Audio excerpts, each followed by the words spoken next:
अरे कानू भैया, हम इस दफा अपनी फसल को बारिशें आने से पहले क्यों ना जमा कर ले। हाँ हाँ रानू बहन, हर साल तो हम यही करते हैं। मैं भी इसलिए अपने सारे खेत के तरबूज उतार रहा हूँ ताकि कुछ बेच दूँ और कुछ जाकर चील के पास रखवा दें। चील तो हर साल हमारा सारा सामान रखता है। आपने अपनी फसल काट ली है रानू बहन, तो चलो ले चले हम। हाँ कालू भैया, मैंने काट ली है, ले चलते हैं। सोच रही हूँ इस दफा मैं अपने पास क्यों ना फसल रखूँ। हर दफा हमारी फसल में से कुछ हिस्सा गायब होता है। हाँ हाँ रानू बहन, आप बिल्कुल ठीक कह रही हैं, ऐसा ही करना चाहिए। ऐसे ही सब पंछी अपनी अपनी फसल तोड़ के रख देते हैं और कालू और चींग के सामने सारे ही अपनी चीज फसल रखते हैं। कालू कहता है, अरे चीन भैया, इस दफा हमने सोचा है रानो चिड़िया अपनी फसल और हमारे सारों की फसल अपने पास रखेगी। गोदाम की देखभाल रानो चिड़िया करेगी। आप हमेशा करते हैं, इस दफा रानो चिड़िया को मौका देंगे ताकि वो अपनी और हमारी फसल की ध्यान रखे और सारी संभाल दे हमारी खेती। ऐसे ही चील को अंदर से बहुत गुस्सा आता है, मगर वो दिखाता नहीं है कि उसको बहुत गुस्सा आ रहा है। कालू कहता है, हाँ हाँ चील भाई, क्यों नहीं, हम ऐसा क्यों ना कर ले।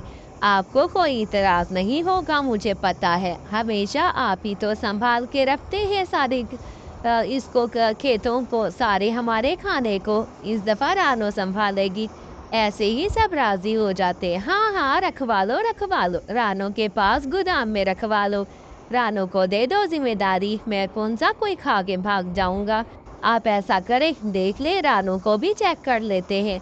मुझ पे तो ऐसे ही इल्ज़ाम लगाते हो कि फसल कम हो जाती है। ऐसे ही सब अपनी अपनी फसल को जमा करके ले जाते हैं और सबका एक ही फैसला होता है कि हम रानो चिड़िया के यहाँ अपनी फसल रखवाते हैं। रानू चिड़िया भी राजी होती है। कालू भी कहता है, रानू बहन, अब से ये जिम्मेदारी आप पर है। हम आपको देखना चाहते हैं कि आप कैसे संभालती हैं फसल। ऐसे ही सब अपनी फसल रखाते हैं गोदाम में। वहाँ चील अपने गोदाम में जाता है। अरे चील जी, क्यों इतने परेशान हो, क्या हो गया है।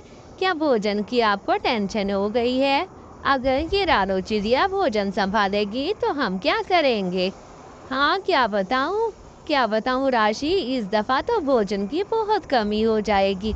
हम तो चुरा लेते थे संभालते हुए। ऐसे ही जब दिन गुजर जाते हैं। चलो साथियों, चलो भोजन निकाल ले, बारिशें तो ख़त्म हो गई हैं।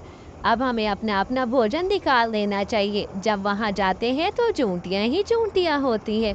अरे रानो, ये क्या कर दिया तुमने, हमारे सारी फसल का बेड़ा गर्क कर दिया। यहाँ तो चूंटियाँ आ गई, देखा कानू, मैं ना कहता था। मुझ पे तो यकीन नहीं था, मैं कितना संभाल के रखता था। कहा रानो, क्या यही तुमने करना था, मुझे यकीन नहीं आ रहा। तुमने हमारी सारी फसल ज़ाया की। ऐसे ही सब पंछी बैठे थे, वहाँ कीड़ियाँ ही कीड़ियाँ थी बोरियों के साथ। रानो चिड़िया अपने साथियों को क्या कहती, कालू कौवा कहता है, अरे रानो बहन, चुप क्यों हो, बताओ, हमारी फसल को ज़ाया कर दिया। अरे ये क्या कर दिया है रानो बहन, बताओ तो। इससे अच्छा था हम चील भैया के यहाँ रखते सारी फसल, वो तो गोदाम की सही से देखभाल करता है। तुमने तो पलट कर देखा ही नहीं। ऐसे में रानो चिड़िया पोड़ियाँ खोलती है, उसमें से पत्थर निकालते हैं। देखो कालू भाई, मैंने जानबूझ के ये सारे पत्थर भर दिए थे और ये चींटियाँ पत्थरों को खा रही थी। भोजन तो मैंने छुपा दिया है।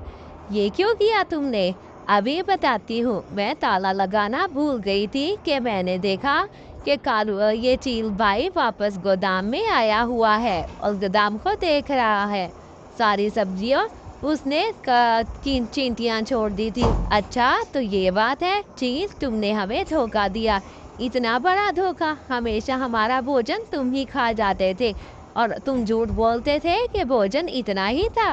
और रानो चिड़िया ने ईमानदारी की और इसने अच्छाई का सिला अच्छा पाया।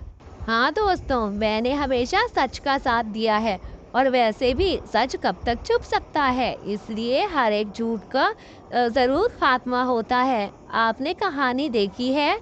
अगर आपको मेरी ये कहानी अच्छी लगी है तो लाइक करना। ऐसे ही सब पंछी चील को बहुत मारते हैं और उसको घर से भगा देते हैं।